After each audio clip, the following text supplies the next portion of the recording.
It's Project Cargo Professionals. We're here in Houston and I'm with Thomas Skellingsted. Thomas, good to see you. Thanks very much, Luke. Really enjoyed being here today with you. Absolutely. And the big news, we'll get straight to it. You've got a new role.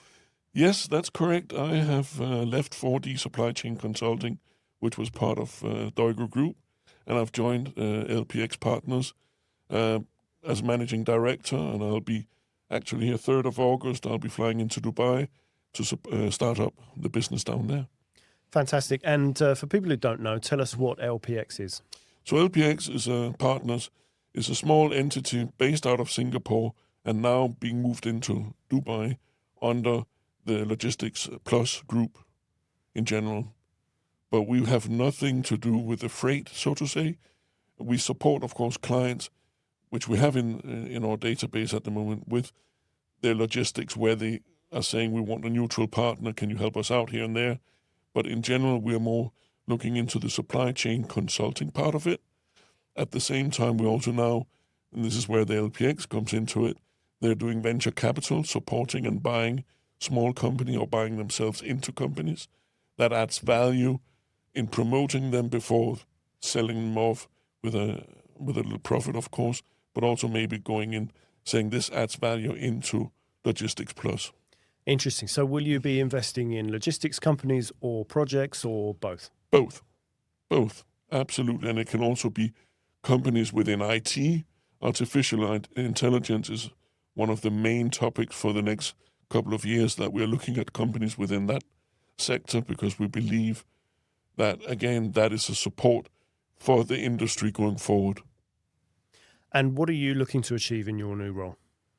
Well, of course, to make a profit and have a great life. But again, for me, with the new role, it's more, with artificial intelligence, with the venture capital, to see that spin-off, what can that give supply chain consulting?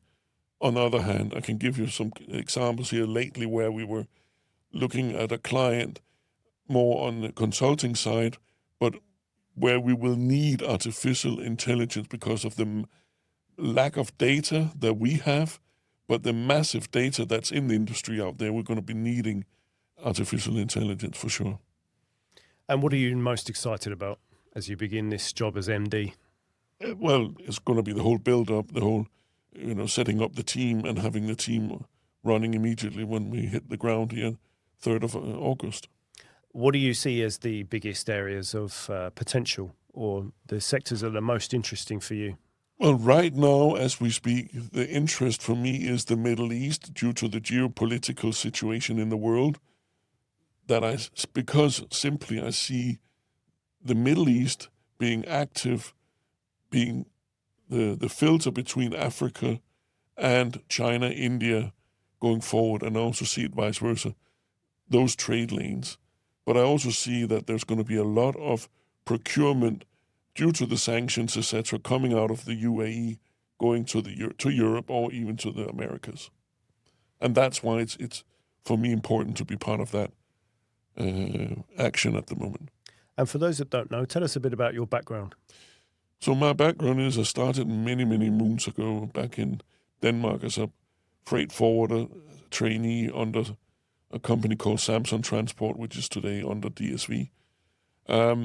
Started that back in the day in 85, grew through the vines, went into the military service, did that, came back out again and went back into freight forwarding for some years. I started up a Dutch trucking company in Denmark, because already there they were talking, with the driving hours, etc. And I went to Latvia for some time. I got an offer with a company that was doing the Coca-Cola. We were doing all the cans and all the concentrate from Europe into the Baltics, into Russia, far out as Kazakhstan as well. We were running around 1,200 trucks a week with all of that. So that was quite interesting. Came back into Denmark and I went into a carpet industry as a customer service manager. But I got bored after 4 years of that. And then I went back into project freight forwarding. And I've been in with that since. Things would happen back in 2010 where my wife got an offer to move from Denmark over to London to JP Morgan Chase. And I was in the industry still in Denmark, and I said, I'll move with you. And physically, when we moved to London with the suitcase and the movers, a lady called up and said, I have a job for you with ABB. In London? I thought so.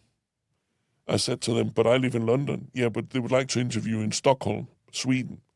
Okay, yeah, well, I can fly up there, you know. It then came out that it was in Västerås, which is 2 hours drive into the center of Sweden. And I said to them, look, but I live in London.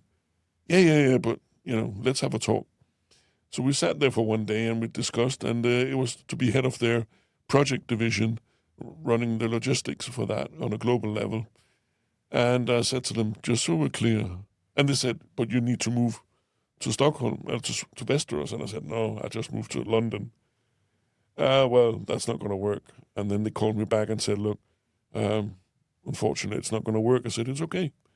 1 week later, yeah, we want you. So can you start 1st of July? And that's what happened. And 10 years later, I was still running the show but more within the transformer business. And also at that time, ABB sold off their power generation division to Hitachi. So I was to take that part of the transport and logistics part and transfer that into Hitachi. Did that for 2 years, and all in all, it was a 10-year run, which was amazing. I met many great people in the industry, both being on the buying side, but on shipper side, but also being on the freight forwarder side. But I thought we're adding value, and when you're working in a corporate life, it's all about optimizing processes and achieving savings. Right. And I thought, what I'm doing here, I can do for others. And we had already created a control tower at that time in 2018 in Dubai, running all of Hitachi's heavy lift shipments. And it was with great success, but due to internally political things, we had to close it down, and they went a different way. And after that, I said to myself, look, I can still add value to businesses outside, so I want to do that. And that was where deugro Group came in and said, we have a position here if you're interested. We would like you to run this for us. And I said, yeah, I'll give that a go. And that was now 4 years ago. And that's 4D? Yeah, and that was 4D. Hence the move to Houston? And Houston, yes. But Houston was more, again, being close to the market. We had a lot of European contacts at 4D, but there was no traction on the client. All our clients were sitting over here in the US. The mindset of the Americans is much more mature, consulting-wise, compared to European country.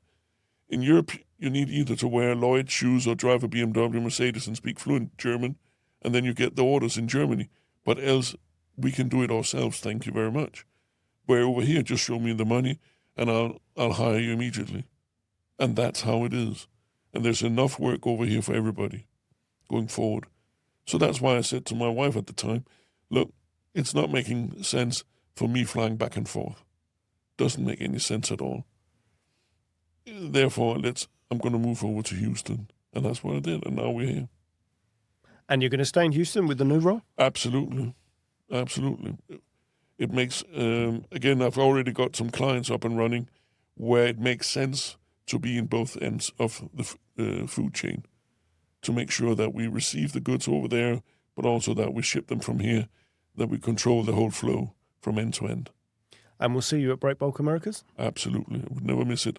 I'm actually looking forward to working with Leslie Meredith again on it. I'm one of the judges for some of the topics for the awards there as well. On the Power Awards. Exactly. Sounds good. Well, we wish you all the best with your new role, Thomas. Thanks very much, Luke. Thanks very much.